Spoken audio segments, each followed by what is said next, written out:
Okay, let's get this done quick, then we can all go home. SLC Punk is probably one of my favorite movies I've discovered in recent memory. In the past year or so since my initial viewing, I've been unable to get it out of my head. It works remarkably well as a slice-of-life coming-of-age film with great performances, as well as some top-notch music choices like Dead Kennedys and the Ramones. It's also still fucking hilarious after a third watch, with lots of great one-liners. And while all of that does make for a great film, it's also one of the most culturally relevant films in modern day when it comes to alternative subcultures. For those that are uninitiated with the film, I'll give as fast as a synopsis as I can. Recent college graduates Steve-O and Bob are two punks in Salt Lake City, Utah, a predominantly Mormon state that's still 42% Mormon as of last December. And as a result of blatantly hating their environment, they intend to destroy the system, mainly by going around beating up other alternative people like mods, going to shows, and throwing parties. Really making a difference in their community. But as life rolls on, change begins to ripple through those around them. Mental breakdowns, homelessness, death, and even simply moving on completely alters the moral compass and life trajectory of Steve-O, who quickly begins to have a crisis of faith, questioning if he's really an anarchist and whether or not he should become a lawyer like his father. I think what makes this film so fun to watch is just how easy it is to identify with Steve-O, mainly due to Matthew Lillard's insane performance, and that's not to discredit the other characters or actors giving their performances. I love Bob's interesting, almost valley-like accent. I love Mike's whole polite nerd in a punk scene shtick. Trish is pretty cool, Mark is a fucking psychopath, and there's lots of other one-off characters who leave large impressions with what little screen time that they're given. But Steve-O is definitely one of the most human main characters that I've seen, and that's because he's unusually honest and sort of level-headed. The very opening really sells Steve-O as sort of an asshole, and he still is. He beats up random rednecks, he steals cars, he drops trow in front of strangers, and even assaults his kind of girlfriend's new guy, except they're in an open relationship, sort of. I don't fucking know. But those moments become harder to find as the film goes on, leaving the less abrasive, more introspective pieces of his personality left. Steve-O's anger or need to rebel never felt performative or played up for melodrama, which, as much as I love this subgenre of coming-of-age film, is extremely prevalent. It's especially obvious in his scenes with his parents, which are some of my favorites because he has a surprisingly healthy relationship with him, at least his father. Steve-O and his dad rib on each other, and his father's constant attempts to steer his son in the quote-unquote right direction aren't met with screaming matches, but with Steve-O making fun of him while ultimately understanding that his father only wants what's best for him. Towards the second half, he can feel like somewhat of a reactive protagonist, not really doing much to get himself out of his own predicaments, but that's more so a result of the narrative. His entire journey in the movie is getting through a quarter-life crisis. Initially, Steve-O's narration and fourth wall breaks lead us into this world, literally introducing us to different characters and all their little oddities. He definitively identifies as a punk as well as an anarchist, so much so that he gives a PowerPoint presentation about it. I love it. He hates authority or things that even resemble it, whether it's religious townspeople or British punks looking down on Americans, or even the idea of partaking in capitalism. He perpetuates and engages in a lot of violence, drugs, and general debauchery to pass the time in between parties and shows. However, as people like Mark and Mike begin to leave Salt Lake City one by one, Bob begins a very serious relationship with Trish as his open relationship with Sandy falls apart. On top of his own morals and beliefs constantly coming into question, that facade fades away, leaving Steve-O to grapple with his naive and blatantly idealized outlooks on things.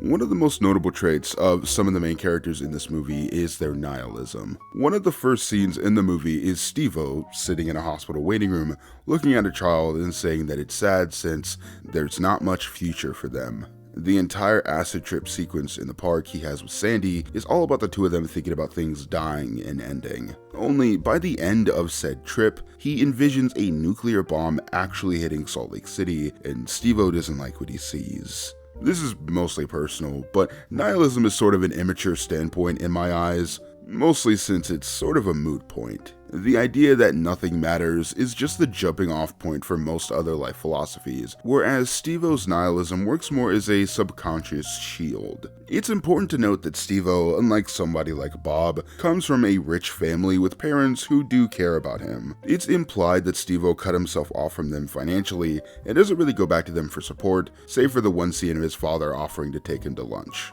I'm not saying that it makes Steve-O's punk status any less real. That's honestly not an argument I want to engage with whatsoever. However, it's easy to assume that Steve-O's fairly affluent lifestyle allowed him to be taken care of as a child and somewhat sheltered from the rougher parts of adulthood, which sets the stage for the rest of the movie. The park acid trip scene is immediately preceded by Steve-O running into Sean, a drug dealer played by Devon Sawa, who had a severe mental breakdown with a bunch of acid seeped into his skin. As a result, he was locked away, but now that he's out, his mother is terrified of him and doesn't want to assist him in rehabilitation whatsoever, leaving this kid who's implied to be in high school completely homeless. And Steve-O begins to hate himself, not for being unable to help Sean, but for turning his back on him like everyone else would, uncomfortable to face themselves with the truth. When Steve-O's friend, Jennifer, stops taking her medication at the behest of her hippie brother, she listens, leaving her behavior to become completely manic, devoid of the person that Steve grew fond of. He tries to convince her brother to get her to take it again, but it's a lost cause since all of her family seems to not believe in medication that they should definitely be taking. And those are both Sean and Jennifer's final scenes of the movie, with no implication of where either of them end up. And it still sort of leaves a bit of a pit in my stomach. Get that shit the fuck out of here. Alright, I'll talk about it a different day. When confronted with real life predicaments like unmedicated mental illness and homelessness, the defense of, well, nothing matters anyway, begins to rot away. Because Steve-O's brand of nihilism and the feeling of invincibility that it stems from solely comes from the benefit of not knowing about how to navigate the harder parts of life. Which brings me to the not so fun part of the movie. Bob's death is something that you dread on a first viewing, since the entire film sort of changes once he, Steve-O, and Trish go to Brandy's party. The out-of-order storytelling and sporadic editing styles slow down a bit, allowing for an oddly relaxed sequence of events, at least compared to the hour and a half that preceded it. Bob gets a headache while drinking, is offered some pain meds by a stranger, something he abstains from, but only decides to take some when they're called vitamins by the woman handing them out. He takes a bunch, has a bit of a mental breakdown over his father almost shooting him one scene earlier, as well as his hatred of mirrors. He says he wants to marry Trish on the way home, and dies in his sleep. It's a fucking depressing sequence of events, mostly because it doesn't seem like a fate that he would get. Bob hates needles and drugs. He doesn't get himself involved with crazy shit. Sure, he's pretty destructive and kind of violent, but no more than anybody else in this movie.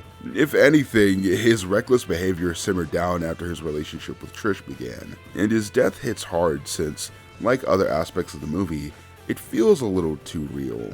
I'll be honest in that my greatest fear is getting a call that one of my close buddies died in their sleep due to a completely preventable mistake, or vice versa. And while none of us are as destructive as, say, Steve-O or Bob, we have our own sorts of, let's just say, reckless behavior. Bob's passing doesn't feel melodramatic, but like the rest of the movie, it feels uniquely unfair in a way that only life can be. And seeing key people missing from his funeral, like his father or other mutual friends of his and Steve-O's, hits just as hard. It's this event that is the final nail in the coffin for Steve-O to leave his punk life behind, to shave his head, marry Brandy, and go to Harvard Law, with the very last line being the most memorable of the movie, and the one that's been going around on TikTok a lot at the time of making this video. I guess when all was said and done, I was nothing more than a goddamn trendy-ass poser. Ow, fuck, my fucking ankle hurts, man. It's an amazing ending, but not for the reason that you think. Over the 26 years since its release, a lot of people have read SLC Punk as an anti-punk movie. That Steve-O is a rich boy poser faking to be punk only for it to all crumble away, signifying how punk is dead, or the Hollywood doesn't get punk, even though this is definitely an indie movie. Okay. While I'm definitely doing a bit of a straw man here, it's because I think that this read is incredibly unfair to the film and the nuance that it brings to the never-ending conversation that is the poser, to be or not to be. Alright, open your textbooks to page 275. In alternative subcultures, especially punk, being labeled as a poser is the equivalent to being labeled as a fake. It's a pretty damning insult to most, and throughout the movie, Steve-O uses this term pretty liberally. It's the basis for one of the best scenes in the movie, where he's ranting and raving about the posers in SLC, buying their clothes from malls and regurgitating lyrics from the Sex Pistols, all without living the real lifestyle. The ethos of punk itself, like most things, is hard to pin down undeniably, especially with how culture and politics have evolved in the 50-odd years since its inception, but it mostly comes down to being anti-authority, doing things yourself, not engaging with capitalism as much as you can, as well as not selling out. Also, the music plays a pretty big part. But if I'm being honest, most of these rules fit with almost every other alternative subculture. There's tons of online talk about posers, the commercialization of fashion, and how subcultures are dying or whatever. There is a great video on that last point by Bliss Foster that I cannot recommend enough. In my opinion, the problem is that a lot of the gripes with the natural mutations of subculture can be chalked up to people simply wanting something to stay the way that it always was, and are lumped in alongside legitimate long-term problems like overconsumption, fast fashion, and a lack of in-person connection. Punks fundamentally cannot be the same thing that they were in the 70s or the 80s. Steve-O himself points out that different sects of punks are that way for a reason. In Salt Lake City, him and his friends rebel against the overbearing Mormon religion tied into the culture of the state itself. That is just fundamentally not going to be what everyone experiences. So what is punk then if not something that's constantly changing and evolving? The problem with Steve-O's internal definition of punk is that, partly due to trying to purposely stand out against the conservative community that he resides in, he sort of conflates punk solely with the aesthetics and the violence, rather than an attempt to make the world a better place. So when Mike decides to go to college to study botany, he feels as if he's losing his friend to hippies, when Mike is just finding out his way of helping the world, by truly changing the system by working inside of it. The same thing happens when Bob begins to accept SLC as both his and Trish's home, leading Steve-O to get irrationally pissed off at him. Because again, Steve-O's definition of being punk lacks any sort of nuance. The movie sets up that as much as Steve-O talked shit about college in the beginning, he was a good student. It does have the traits of a lawyer in the making. But that career path is only stopped by his hatred of the judicial system, as well as his outlook on work.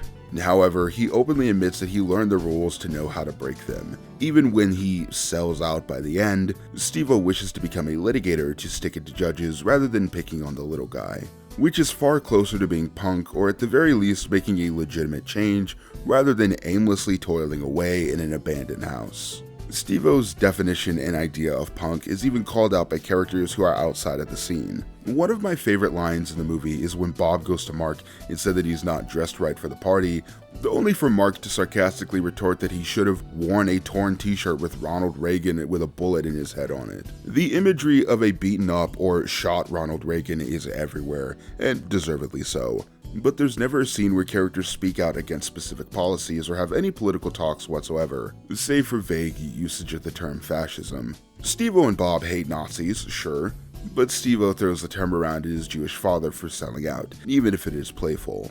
You could chalk this up to the movie not wanting to put itself in that conversation, but I like to read it as purposeful. How is Steve-O just using these political terms as buzzwords any different from those kids in the mall shouting anarchy in the UK? The meet cute between Steve-O and Brandy at their party is pretty great, partly because it's just a well-written scene, but mostly because Brandy flat out calls Steve's attire and hairstyle a uniform. The simple point that the movie comes to is that while subcultures like punk can be idealized as a community of like-minded people, everyone can and should have their own forms of expression. People deal with things in different ways, and as much as they can try to stick together, no subculture is ever a hive mind. And if any of them were, that would be antithetical to the entire point of an alternative culture. Much like both Mark and Brandy point out in separate points of the film, individuality is key, something that Steve-O learns in a roundabout way by the very end. SLC Punk is less of an anti-punk movie and more so an honest look at how a subculture and the people who partake in it can and will inevitably change over time. Now with online spaces becoming the most prevalent place for most younger alternative people, the wish to keep the subculture pure is stronger than ever. At least that's the idea that's spewed online. But that's, in my opinion, a somewhat nearsighted outlook. The importance of a subculture is not for it to be stationary until the end of time, nor to be a part of the same routine for life, but to find new friends, to see and do things that you can't do alone, and to find yourself along the way. And if you don't stick with that group, then fine. Because maybe as a result of mythologizing these different forms of expression, we've started to think that people need to fit into a subculture rather than the subculture fitting around people, complete with regurgitating lyrics and wearing a uniform. Because, as put so eloquently by YouTuber Never Normal, did we learn nothing from SLC Punk? We're all posers. Meet Steve-O and Bob. They were the only two punks living in Salt Lake City. Ooh, we come from the east. What the hell are you? We're from England. England. That's probably why we seem so weird to you, man.